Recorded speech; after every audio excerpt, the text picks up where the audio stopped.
Welcome today to our sixth student loans update webinar for December 15th, 2023. We're going to be focusing today on plus loans a little bit more than any other type of loan. So that's what we have in store today.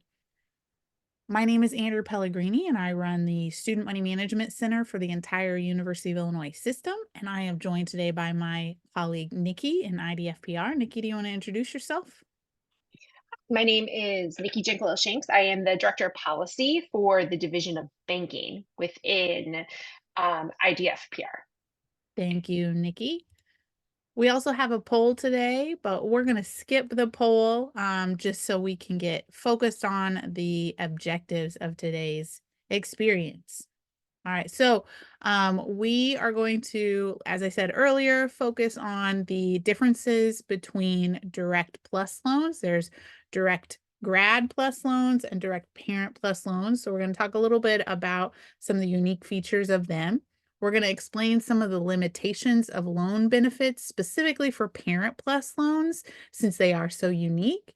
And then we're going to help you kind of assess some opportunities in managing plus loans by going over some options or strategies that you might want to be aware of. So, as always, the information about federal student loans that's currently available is rapidly changing. So, what we discussed today in this webinar is current as of December 15th, 2023, and it's currently noon Central Standard Time. General information will be shared, but we can't provide financial advice on specific situations. So please keep that in mind as we go through the information today, but we will do our best to answer any of your questions. All right, so we're going to focus on the difference between parent plus loans and grad plus loans right now. So for both parent plus loans and grad plus loans, they are both federal loans. They're considered part of the direct loan program. They're both credit dependent, though, which is unique compared to the other direct loans available, like direct unsubsidized loans and direct subsidized loans. The maximum amount available through PLUS loans is based on the cost of attendance minus any other financial aid received either through the school, the like institutional aid, or through the Department of Education. Like if you get if the student is offered additional unsub or sub loans, this is in addition to that. They both also require FAFSA completion and the signing of a master promissory note. So once you sign a master promissory note, it's good for 10 years. So if you sign it once, you may not have to sign it again unless you go back and forth to school or you're in school for over a decade. So you may not remember signing this, but you do have to sign it before you can receive a parent plus loan or a grad plus loan, in addition to all the other direct loans that are available. Parent plus loans are for parents of college students, typically undergraduate students.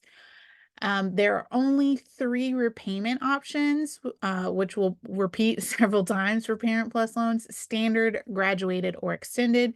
If you consolidate your parent plus loan into other loans, then there might be some additional options for you, like income contingent repayment.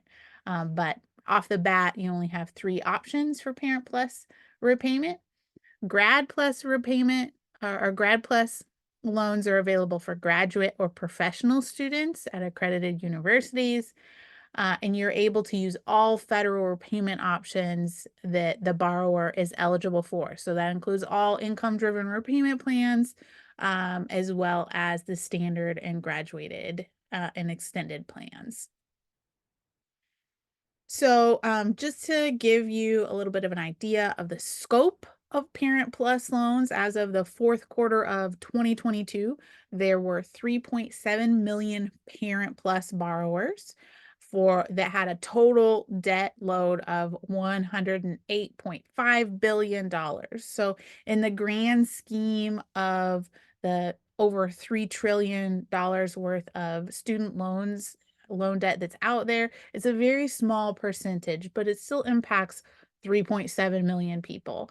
The other thing to consider in this is that Parent Plus loan debt has increased 42% in the 10 years between 2007 and 2017. So it's an increasing amount of people that are taking advantage of Plus loans. The cost of education's gone up. Inflation has increased some costs as well, especially for living expenses. So all of that contributes to higher familial debt for education. So, some things that we wanted to mention that may not be apparent is that all loans have an interest rate, right? All even direct loans, you pay interest on them. There are some differences for unsubsidized or for subsidized loans, and the rates also differ on type of loan. There are also origination fees that are loaded into the front of the loan. So once a loan is dispersed, you get an origination fee, a small percentage that's loaded into the front of that loan that you have to pay for the cost of administration and taking out that loan. So the cost of both the annual percentage rate as well as the origination fees for loans that are plus loans are more than both unsubsidized and subsidized loans. So just keep that in mind if you have the option of not taking out plus loans and instead taking out direct subsidized loans and direct unsubsidized loans for undergraduate or graduate or professional education. You want to maximize those loans before taking out those higher cost options like parents and graduate or professional plus loan. So just keep that in mind. And these rates are active as of 2 weeks ago on the website. So the other thing to keep in mind is if you have adverse credit history, you may still be able to take advantage of a Parent Plus loan, but you have to do a one of two things. So you need to obtain a cosigner, basically an endorser who does not have adverse credit history, or you need to provide documentation of extenuating circumstances related to your adverse credit history, like maybe you are working to resolve some fraudulent credit activity or someone stole your identity. So there might be some additional documentation that you can provide so that you can still qualify for that Parent Plus loan. Both options, both of the options where you get a cosigner or you provide documentation, require credit counseling, whether you get a grad or a Parent Plus loan. So that's something else to keep in mind that you have to do in addition. All right, so I'm going to hand it over to Nikki to talk about the actual management of your plus loans. We talked a little bit about the differences. Now we'll talk about the repayment options. Hello. All right. So repayment options, and again, I just really want to stress what we did at the beginning, that there, this is what is current as of today. I am part of the agency that regulates student loans in Illinois, and we are always in constant contact with FSA. And unfortunately, we don't necessarily always get heads up notices for things. So if there's any changes to any of this, we will of course send it out to the list so you guys can see. But we're going to talk about repayment. All right, so there are grace periods with Parent Plus loans. So you're still accruing interest during these grace periods if you have unsubsidized student loans or subsidized student loans dispersed from July 1st, 2012 and July 1st, 2014. All right, so that's if you have a private loan, which is not typical here. We're not going to even talk about private loans because that is not an option with these types of loans. But basically, there you have 6 months for if you have a federal direct loan or a federal family education loan, which is also known as FEL. Um, and then 9-month grace period if you have a federal Perkins loans. However, those have not been a thing. There's been no new disbursements after 2018. So as time moves from that, there's less and less borrowers that's affect. So just know, usually about 6 months. So there is deferment for allowed for Parent Plus. You can request a deferment if your child is still in school, at least part-time. So if they ever drop below part-time, you can't request a deferment. But if they're at least part-time and you do not want to pay as they attend school, you do not have to. However, again, that is not automatic. You need to request it through your servicer. All right. And also during the 6 months during your grace period. Schools have different requirements on how you can apply for Parent Plus loans. You may actually be able to, as you're applying for your Parent Plus loan, you may actually be able to at that time say, I do not want to pay while my child is in school, and then it's taken care of then. Sometimes it's not. So just be aware that if you do not want to pay while your child is going through school, you may actually have to pick up the phone and talk to your servicer.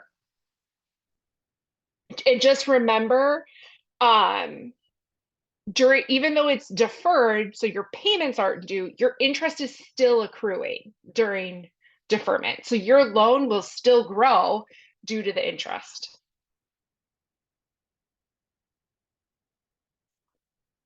So if you don't request a deferment, your repayment begins immediately after the loan is dispersed. This is a choice depending on people's personal finances, right? Like if you take out this Parent Plus loan and you have a steady job and you want to make sure that it's being paid off, you may want to start right away, or you may ask for a deferment. Again, that's up to you and what's best for your finances. There are usually a ton, I don't want to say a ton, but there are many different repayment options when it comes to federal student loans. However, there are only 3 available for Parent Plus, and that's the standard, the graduated, and the extended repayment plan. There will be a slide that kind of breaks this down a little bit. The one thing that I really want to stress here with the Parent Plus repayment is that there has been a lot in the news about President Biden's new income-driven repayment plan called the SAVE plan. Currently, that is not available to Parent Plus borrowers. There are only these 3 that are available: standard, graduated, and extended. If you're eligible for an income, it's called an ICR, an income contingent repayment, you have to consolidate first. However, not all Parent Plus loans can be consolidated.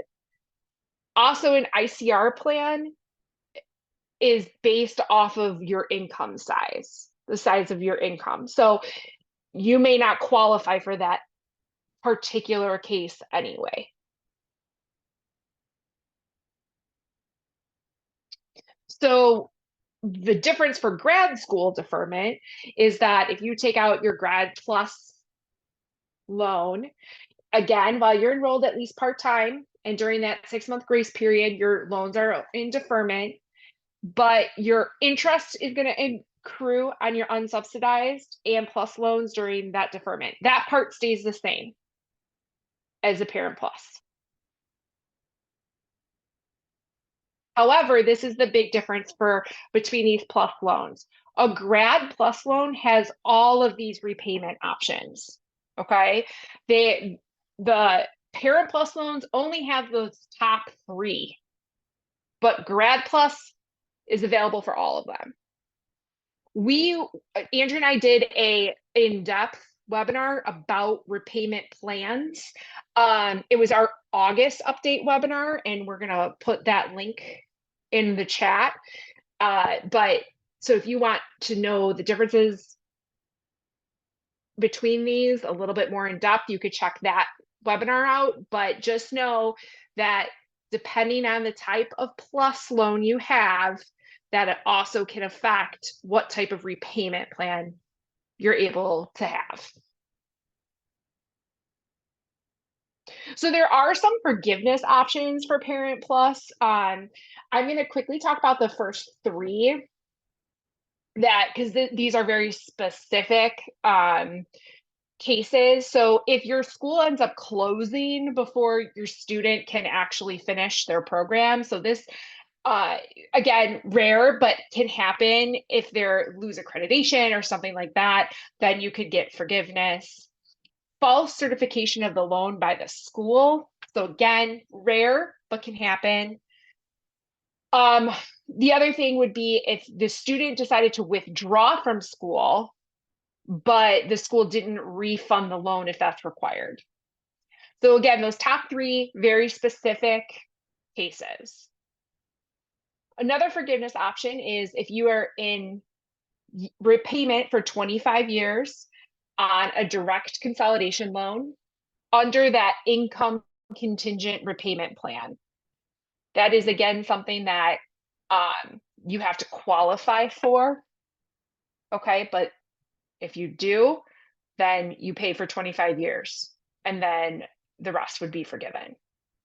The biggest one I would say for Parent Plus is that if you, as the borrower of the Parent Plus loan, work in public service and you apply for public service loan forgiveness, otherwise known as PSLF.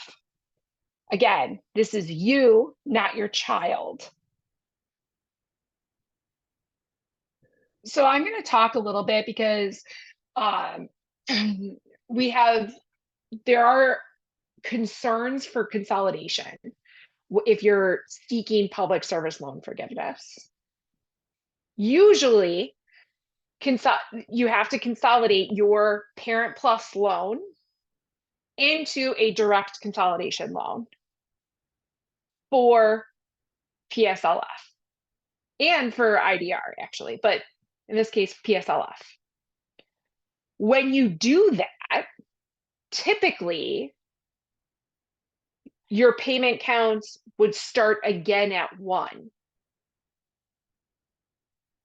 However, the Biden administration is making what they call some one-time adjustments, which means that you may have previously qualifying payments that will count even after you can consolidate and those past payments would still count.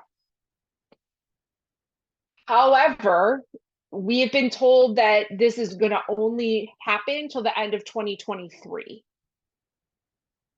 We don't know what's going to happen in the future. And unfortunately, everything has been very unclear regarding this payment counts for consolidation with Parent Plus loans for people who are seeking public service loan forgiveness.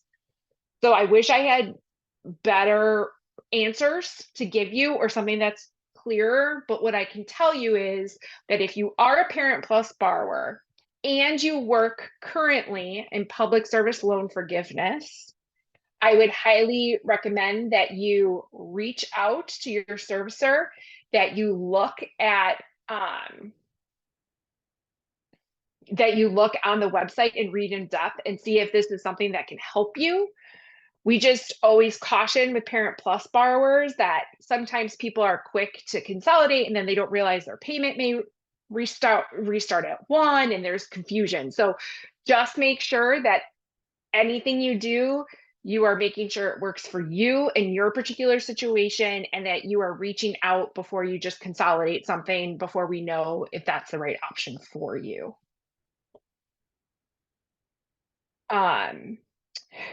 A few other notes on consolidations. There are a lot of repayment plans that are only available for direct loans. So that may seem like I talked about the SAVE plan, right, that's only available for direct loans and not Parent Plus. Um, but there are several exclusions, even if you consolidate into a direct consolidation loan, there are still exclusions of repayment plans that you can have to pay off Parent Plus loans. I know this all is very confusing, but just make sure, again, if you are thinking about consolidating, that you look at the whole picture, that you're looking at, okay, if I consolidate, what payment plans can I have? Is this payment plan better than the current payment plan that I am on, etc. If you happen to still have a Perkins loans, those have their own benefits, and so you have to review that very carefully before you consolidate. And just a reminder, consolidating your loan is not the same thing as refinancing. It's not necessarily going to automatically lower your interest rate. So,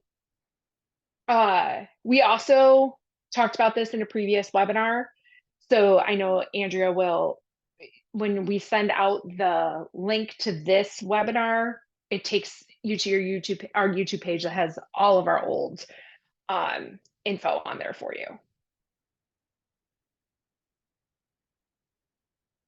which is also right here. So if you want to refinance your loan, these are the three things we recommend. Watch the consolidation versus refinancing webinar that I just referenced so you can know the differences. Compare. Make sure that you are doing your research to compare the interest rate. Uh, Also, if you want to refinance and you are submitting applications, make sure you do it in a short time frame with each other so that way it doesn't impact your credit scores and your as much as if you wait and they kind of you do it months apart. And then always plan. Make sure that if you really are going to go through with a refinance type of situation, that you have a plan for repayment.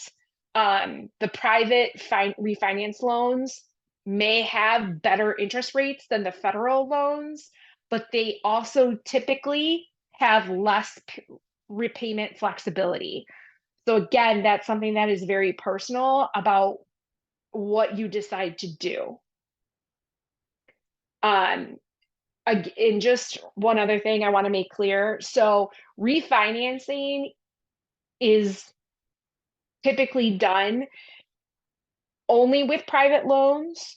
So some people like to take their public loans and then refinance them and then they become a private loan. So that's why we really want to make sure that you're looking at the differences before you decide to consolidate or refinance to figure out what's best for you.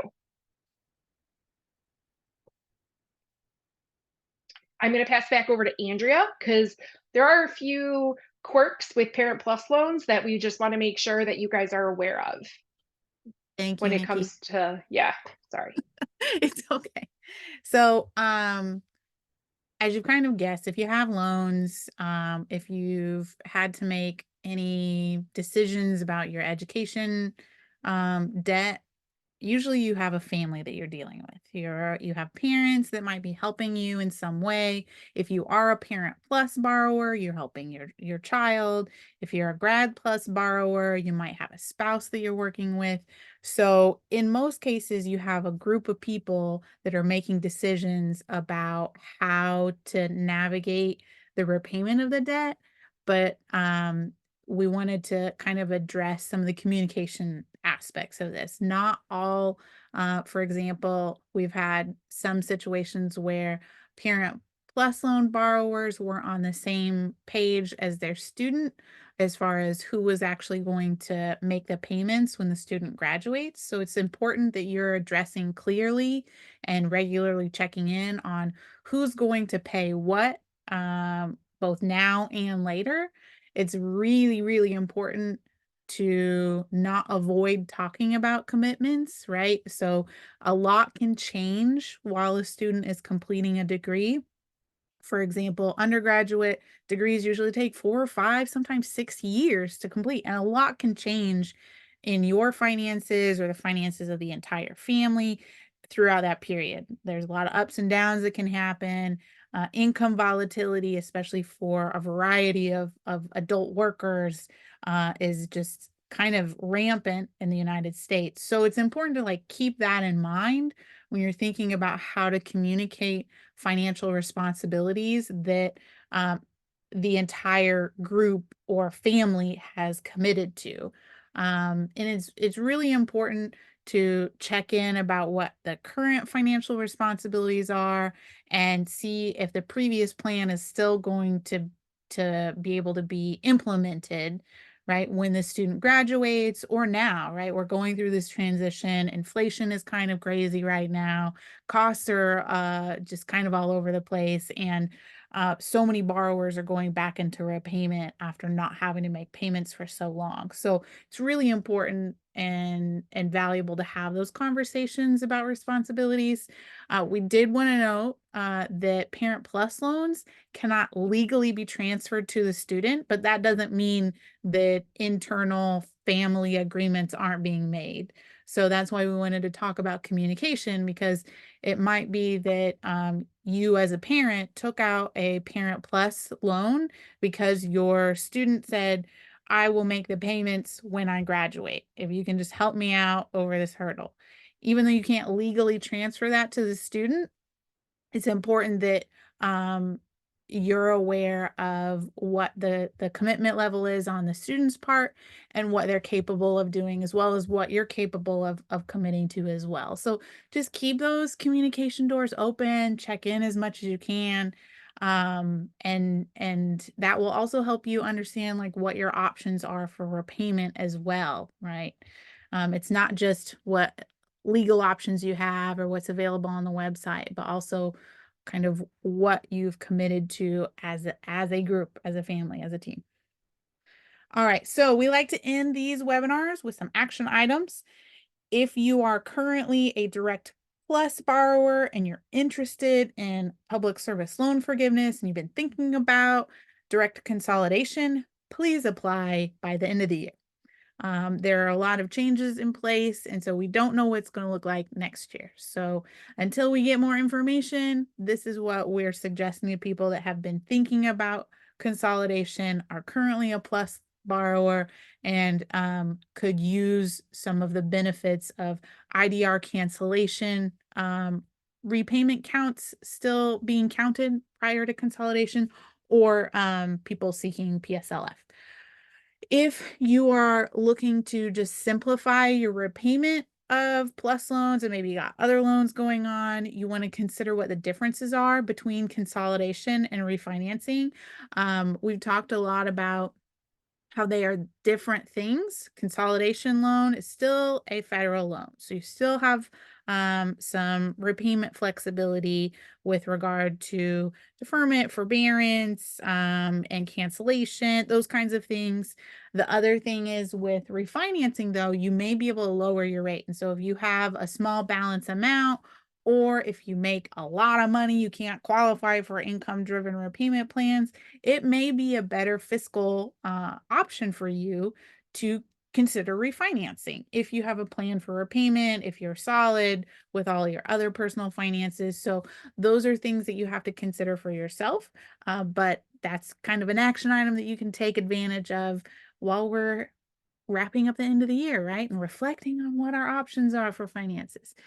And as always, please discuss your repayment plans, your options, and any fiscal needs with everyone who's affected by the student debt that you have or your family has as a whole. So everyone manages family finances differently, and it's important that we acknowledge that and give you some guidance on maybe how to navigate that so it's not quite as stressful and nobody's surprised. We don't want to burn any bridges, right, within our families.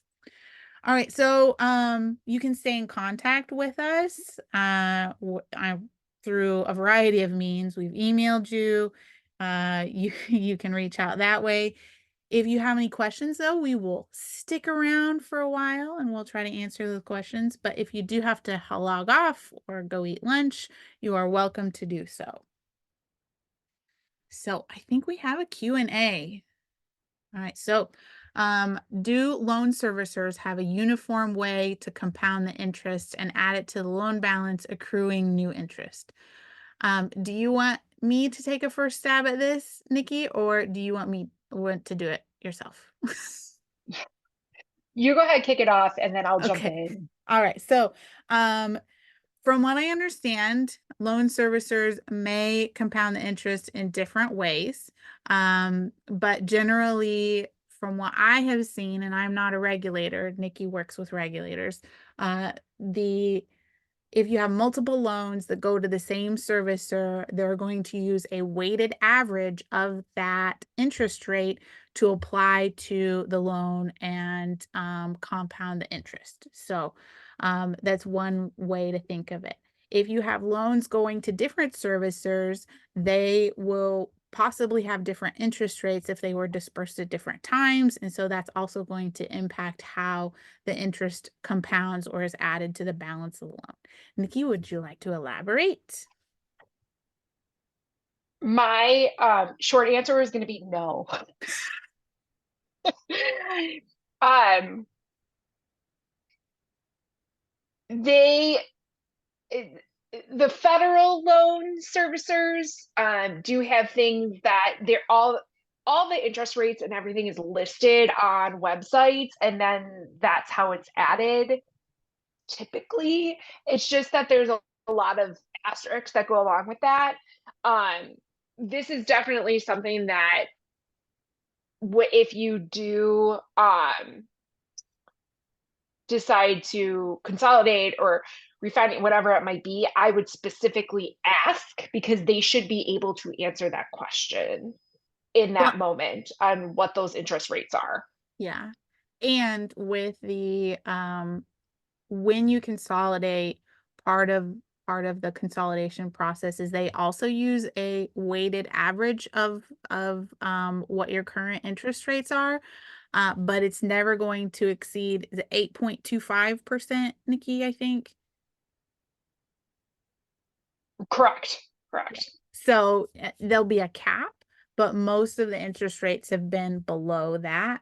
But they're going to base it on based on how much you owe for each of those loans and what the interest rate is for how much you owe. It's complicated, but hopefully that helps provide a little bit of information. Do we have any other questions?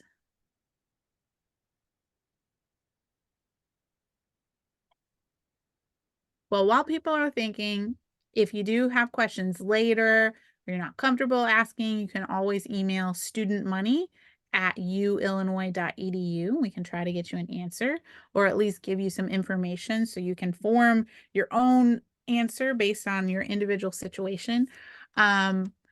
I would like to provide another disclaimer with this particular webinar. I think it was the most challenging because plus loans are so different from the rest of loans, especially parent plus loans. So if you're feeling confused, you're not alone. We're all in this boat together.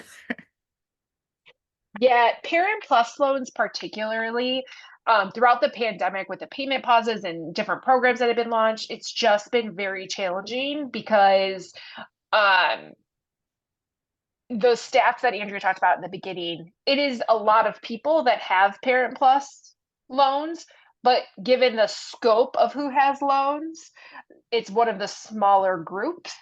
And so I just think that things are more complicated because it's always like one of the last set of rules or set of changes that get applied. So Absolutely.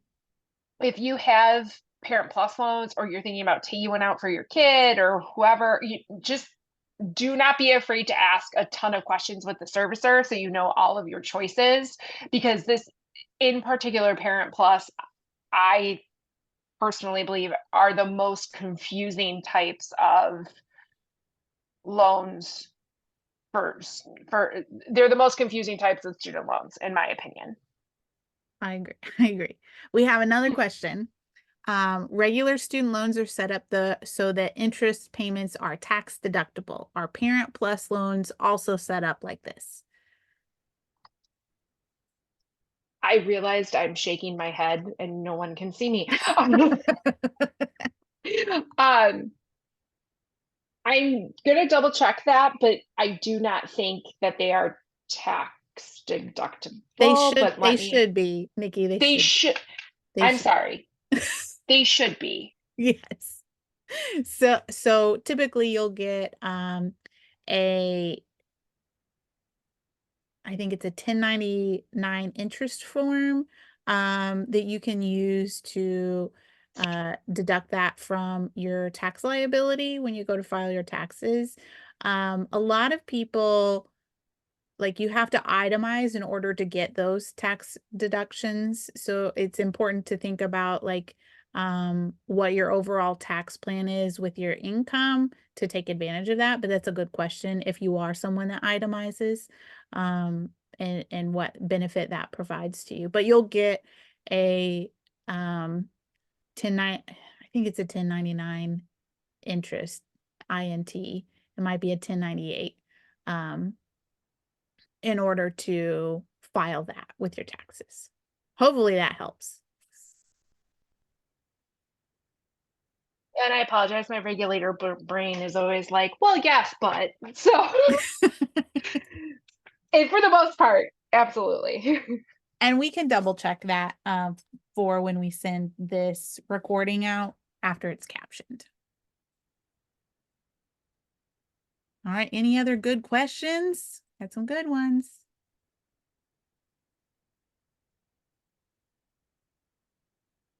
All right. So, as you're thinking about end of year finances, reminder to reflect on what your options are for repayment, especially if you're seeking income driven or IDR cancellation or PSLF. You want to make some changes very soon. And as always, have a fabulous afternoon and let us know if you have questions later. Have a great day.